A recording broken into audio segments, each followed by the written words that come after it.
The whistling sound cuts through humid Pacific air like a blade. 24 massive fighters sit motionless on coral runways. Their wings twist downward in impossible angles. The shapes look wrong, unnatural, like someone bent metal birds until they screamed. Steam rises from Henderson Field as February morning light creeps across Guadalcanal. These machines wait like sleeping predators. Their enormous propellers catch orange sunbeams filtering between palm trees. Distant waves crash against coral reefs. The sound mingles with nervous voices of marine pilots making final equipment checks. One weathered hand runs along cold metal. The wing feels solid under calloused fingers. William Giz has seen enough combat to recognize turning points. Behind him, another pilot fumbles with helmet straps. Ken Walsh earned his wings the hard way. 6 years of determination and endless training hours brought him here. But nothing prepared him for this moment. 25 hours. That's all the flight time any of them have in these bent-wing monsters. 25 precious hours between them, and combat against an enemy that has ruled Pacific skies for 39 months. Japanese Zeros have become legends of invincibility. These Marines know the statistics. American pilots die daily in obsolete Wildcats. Brave men in inferior machines cannot catch high-altitude bombers that pound Henderson Field every night. Betty bombers arrive fast and high. Zero escorts dance around American fighters like deadly ballet dancers. Untouchable, merciless, unstoppable. But something different fills the tropical air this morning. Hope mixed with terror. These Corsairs might represent their first real chance to fight Japanese pilots on equal terms. Massive Pratt and Whitney engines produce 2,000 horsepower, nearly double their old Wildcats. Test pilots whisper promises of speeds over 400 miles per hour. Climb rates that defy physics. Firepower that could shred a Zero in seconds. The question hanging in humid morning air isn't whether these Marines are ready for the Corsair. The question is whether Japanese pilots are ready for what's about to hunt them down in Pacific skies. First engines cough to life with thunderous roars that shake palm trees. Nobody understands yet. Not the nervous American pilots. Not the confident Japanese aces preparing for another routine day of aerial superiority. This moment marks the beginning of the end for Japanese air power in the Pacific. The Corsair is about to earn a nickname that will haunt Japanese pilots for the rest of the war. Whistling Death. 3,000 miles north, different preparations unfold at Rabaul. Japanese naval air pilot Hiroshi Nishizawa adjusts leather flying helmet in the ready room. At 21, he's already Japan's most feared ace. 36 confirmed kills painted on his pristine A6M0. Fellow pilots call him the Devil. Not for his personality, which remains quietly reserved, but for his supernatural ability to appear from nowhere and send American fighters spinning into the ocean in flames. Nishizawa has every reason to feel confident this morning. For 3 years, he and pilots like him have dominated every air battle in the Pacific. American Wildcats are predictable, slow, vulnerable. Their pilots show courage but lack experience. They fly machines that turn like freight trains compared to the graceful Zero. The morning briefing promises another routine interception. American bombers heading for Bougainville.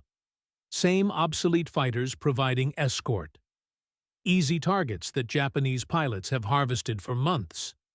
Warrant Officer Saburo Sakai adjusts his flight goggles nearby. At 29, he's one of Japan's most experienced pilots, a veteran of the China campaign who has watched American air power grow stronger but never truly dangerous. The Americans never adapt, he thinks. They send bombers with the same escort fighters. They refuse to learn. But Sakai's confidence masks growing concern that he shares with no one. Japanese pilot training has become increasingly rushed as experienced instructors die in combat. New pilots arriving at Rabaul have barely 200 flight hours. Men who would have been considered unfit for combat just 2 years ago now fly combat missions against increasingly aggressive Americans.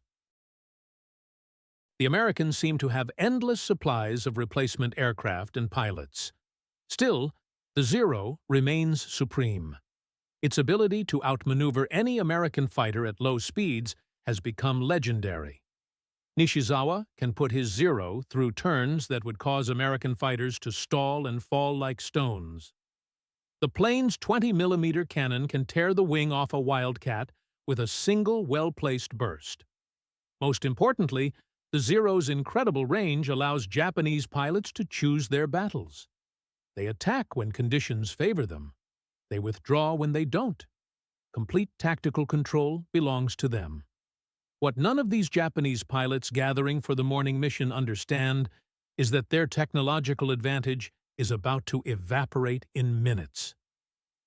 Back at Henderson Field, Ken Walsh struggles into the Corsairs' cockpit. Everything feels different. Wrong. The seat sits much higher than in his old Wildcat. The engine cowling stretches impossibly far ahead. The massive propeller creates a blind spot that makes taxi operations dangerous. He literally cannot see directly in front of the aircraft while on the ground. Engine start procedures run through his mind.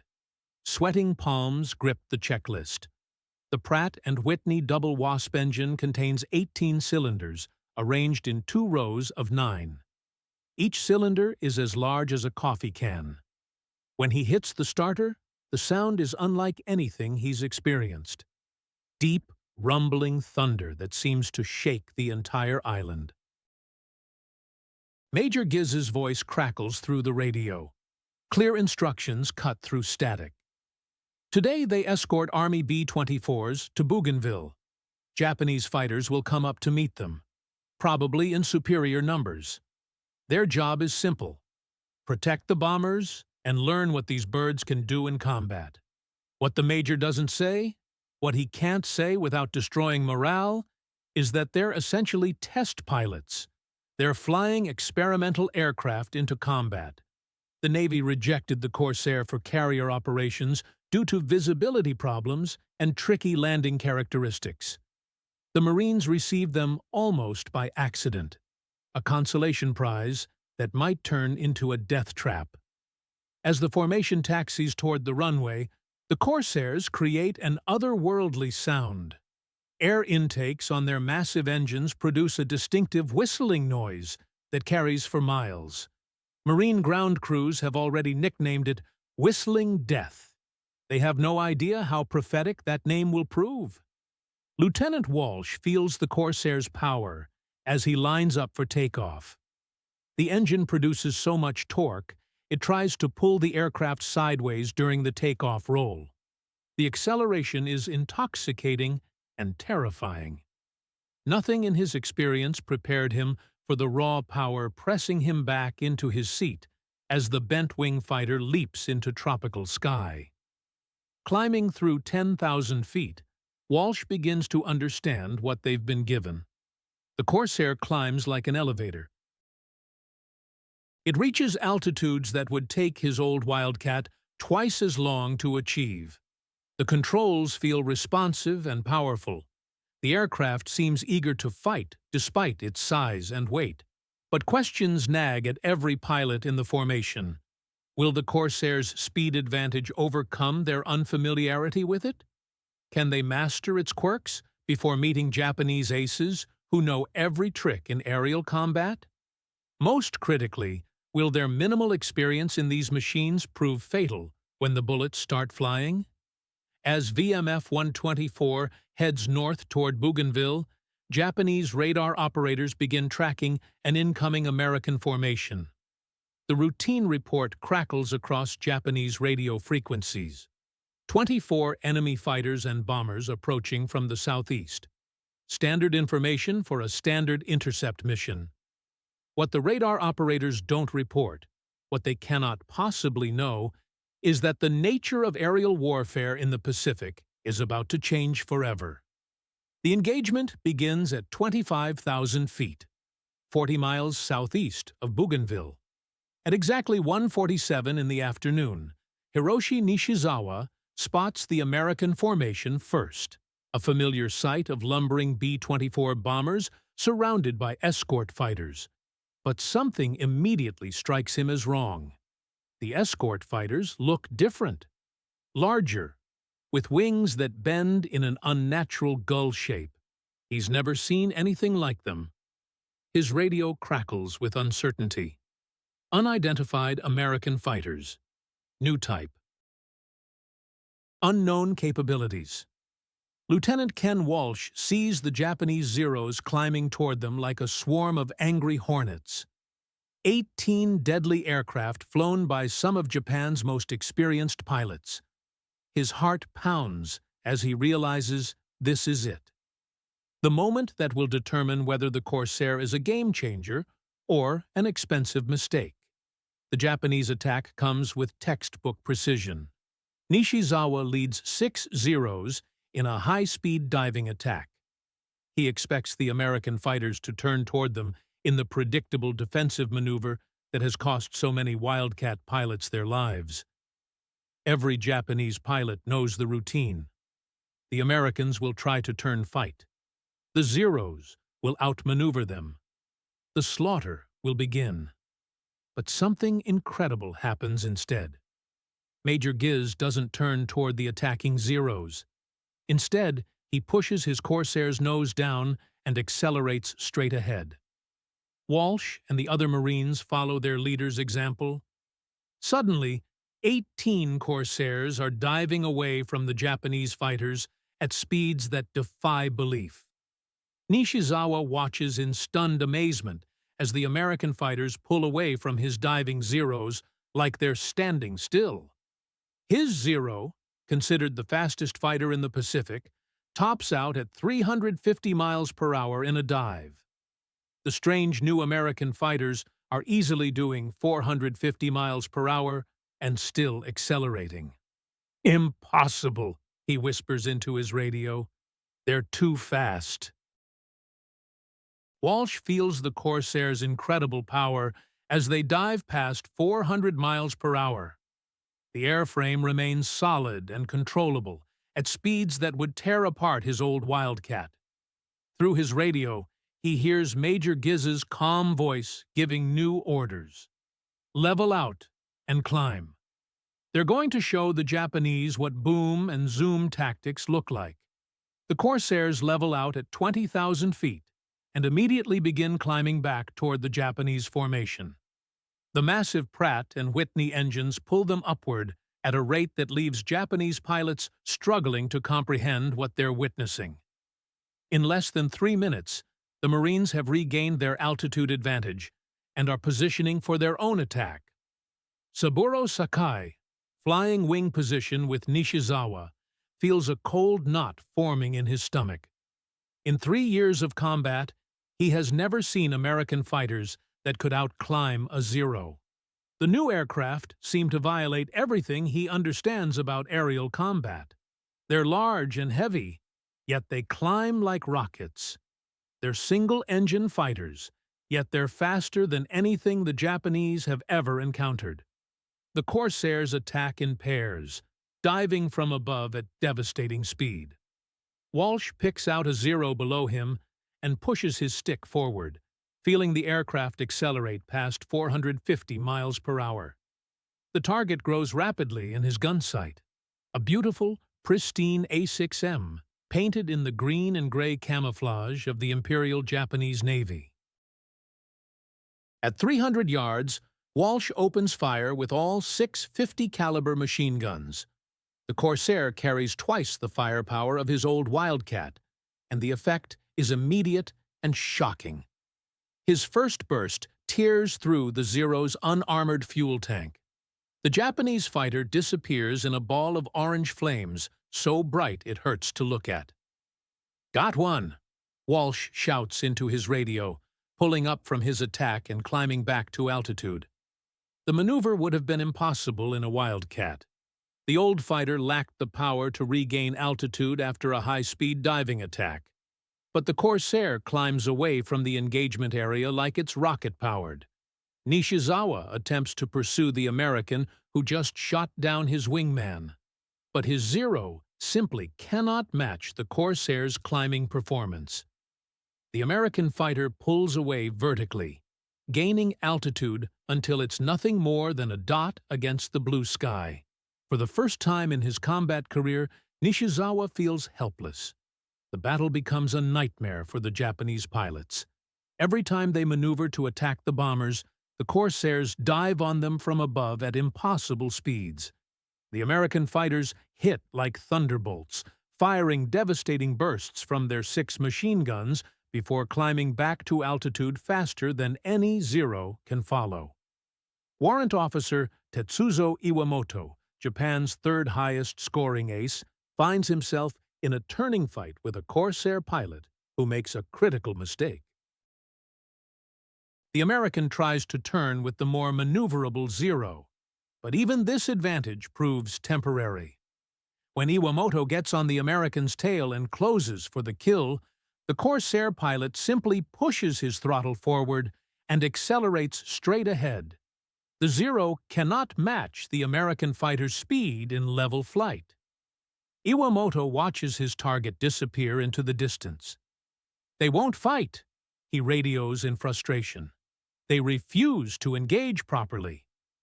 But the Japanese pilots are wrong. The Americans aren't refusing to fight. They're fighting smarter. Walsh and his squadron mates are using the Corsair's superior speed and climb rate to dictate the terms of engagement. They attack when they choose, disengage when they want, and never allow the Japanese fighters to use their superior maneuverability advantage. As the battle continues, the psychological impact on the Japanese pilots becomes devastating. For 3 years, they have owned the Pacific skies through superior equipment and training. Now, suddenly, they're facing American fighters that are faster, more powerful, and seemingly invulnerable to their proven tactics. Lieutenant Takeo Okumura, a veteran Zero pilot with 14 kills, lines up behind a Corsair and opens fire with his 20mm cannon.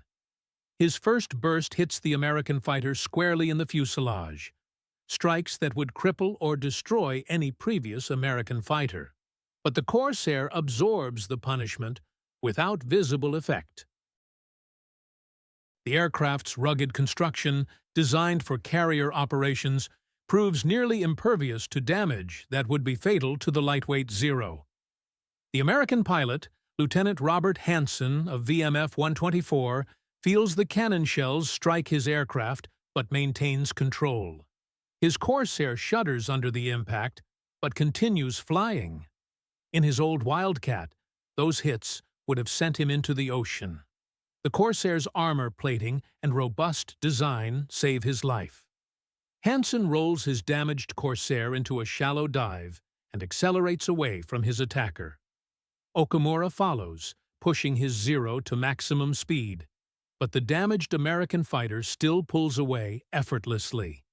The Japanese pilot watches helplessly as his target escapes, unable to comprehend how a battle-damaged aircraft can outrun his undamaged Zero. The engagement lasts 18 minutes. When the smoke clears, 7 Japanese fighters have been shot down, including 2 flown by veteran aces.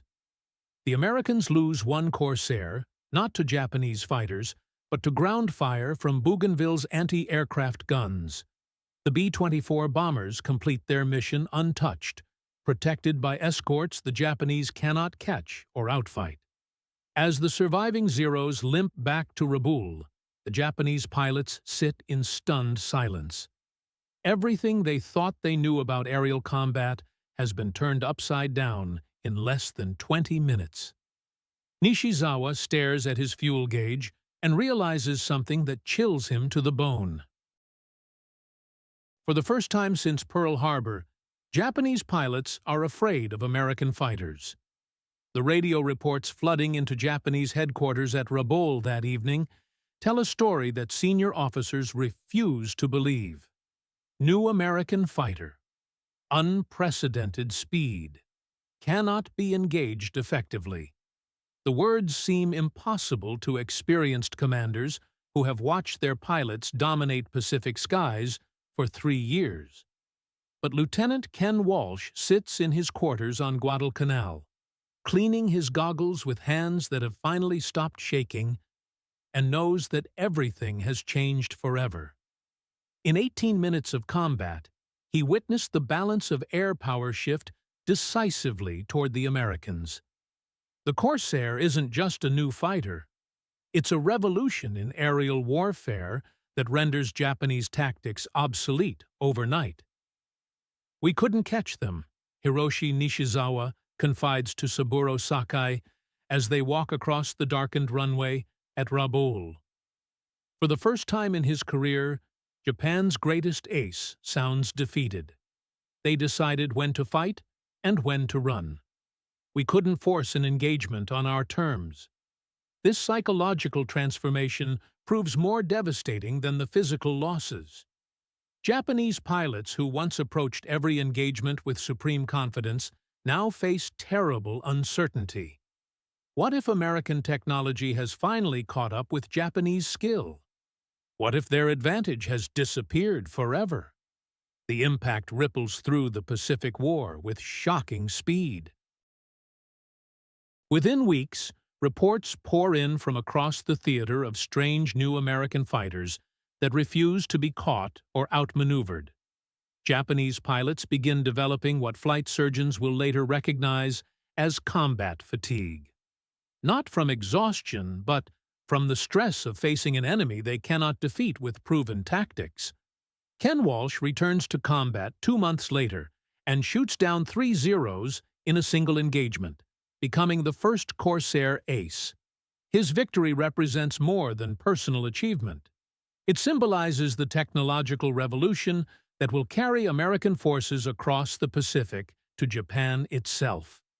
The Corsair's success creates a cascading effect that Japanese strategic planners never anticipated. American bomber formations, once vulnerable targets that required massive fighter escorts, now operate with near impunity under Corsair protection. Japanese bases that seemed secure behind rings of Zero fighters suddenly become vulnerable to round-the-clock bombing attacks. Major Gregory "Pappy" Boyington, who will later command the famous Black Sheep Squadron, describes the Corsair's impact perfectly. "The Japanese had to completely rethink how they fought us. For 3 years, they could count on superior maneuverability to win any engagement. Suddenly, that advantage meant nothing if they couldn't catch us to use it." The statistics tell the story of this technological revolution in stark numbers. Corsair pilots achieve an 11-to-1 kill ratio against Japanese aircraft throughout the Pacific War. By 1945, Japanese pilots feared the distinctive whistle of the Corsair's air intake so much that the sound alone causes formations to scatter before American fighters even come into visual range. But the deeper impact extends far beyond tactical victories.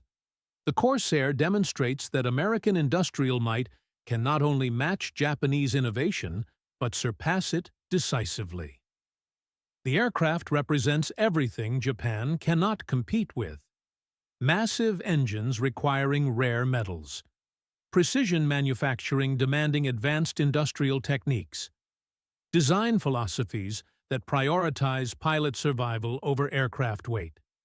Hiroshi Nishizawa, the devil who once ruled Pacific skies, dies in November 1944, not in aerial combat, but as a passenger in a transport aircraft shot down by American fighters. His death symbolizes the complete reversal of air power that began with the Corsair's first combat mission. Today, Aviation historians recognize February 13, 1943, as the day American forces gained air superiority in the Pacific War. But for the men who lived through that transformation, both American Marines who discovered they finally had the tools to fight back, and Japanese pilots who realized their technological advantage had evaporated, the memory remains intensely personal. The Corsair didn't just change the outcome of battles. It changed the fundamental nature of aerial warfare, proving that superior technology, properly employed, could overcome years of tactical experience and training. In 18 minutes over Bougainville, the age of Japanese air supremacy ended, and American industrial might began writing the final chapters of the Pacific War. The bent-wing fighters that Marines initially feared to fly became the instruments of Japanese defeat, whistling death from American skies that would never again belong to the rising sun. The sound that once made ground crews nervous became the sound of victory echoing across the Pacific. Want to see how American industrial might continue to reshape the Pacific War? Check out our video on the Essex-class carriers that brought the fight to Japan's doorstep.